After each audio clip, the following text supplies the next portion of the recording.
Salut la famille. Bienvenue sur la MP Magistère, la chaîne de la résistance des parents et des grands-parents, l'arbre à palabre. C'est Angéline Solange. J'ai décidé de dire mes deux prénoms pour faire un clin d'œil à toutes les Solanges qui sont aussi mes homonymes. Donc j'aime aussi mon prénom Solange. Je dirais désormais Angéline Solange. Comment allez-vous? J'espère que vous allez bien. Si vous n'allez pas bien, j'espère que vous faites aller, n'est-ce pas? Parce qu'il faut toujours rester debout malgré ce qu'on peut avoir. En tout cas, je vous le souhaite. Voilà.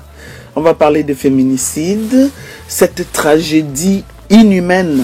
La définition de féminicide n'est pas encore bien construite parce que le mot féminicide est assez récent.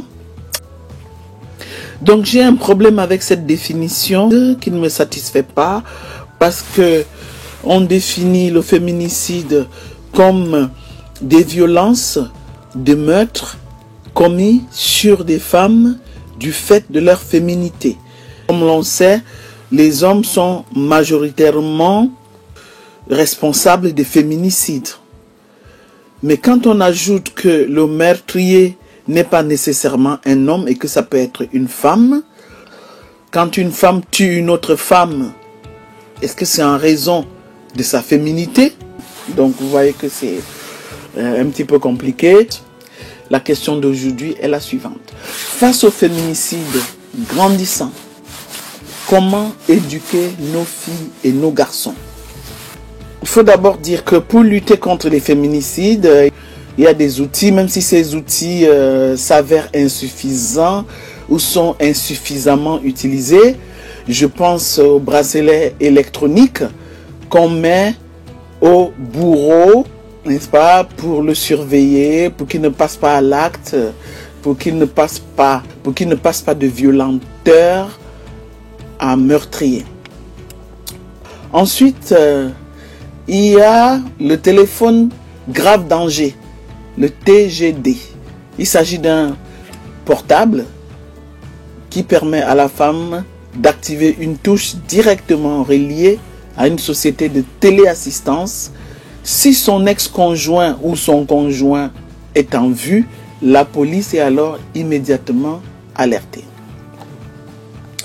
Il y a aussi l'ordonnance de protection, qui date de la loi de 2010 et qui permet de saisir un juge sans avoir porté plainte et d'obtenir des mesures de protection provisoire mais immédiate.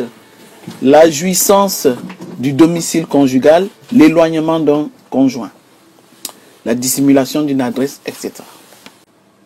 Du 3 septembre au 25 novembre 2019, s'est tenu en France le Grenelle contre les violences conjugales.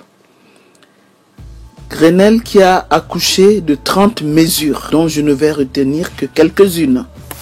Notamment la possibilité pour les professionnels de santé de lever le secret médical en cas de danger immédiat pour la victime.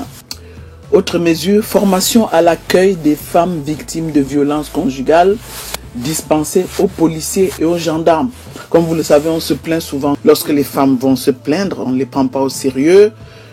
Voilà, on ne fait pas ce qu'il faut faire pour éviter un meurtre plus tard. Parce que le féminicide, c'est quelque chose qui s'installe progressivement. Ça commence petit à petit, violence verbale, violence physique et puis meurtre. Inscription de la notion d'emprise dans le code pénal et dans le code civil. Parce que les victimes de féminicide sont souvent sous emprise. Elles n'arrivent pas à dénoncer, elles n'arrivent pas à porter plainte. Ensuite, la suspension de l'autorité parentale des pères violents dans certaines conditions. Et cette dernière mesure, qui est la formation sur l'égalité entre les filles et les garçons, obligatoirement dispensée au personnel de l'éducation nationale. Donc là, je vais m'arrêter là-dessus parce que c'est très très important. Une des solutions contre les féminicides, c'est l'éducation. L'éducation à la dignité humaine, à l'égalité homme-femme, aux droits des uns et des autres. L'éducation est donc une clé importante dans ce combat vital contre les féminicides. Il faut éduquer tout le monde au sujet des féminicides. Il faut prévenir, car comme on sait, prévenir vaut mieux que guérir.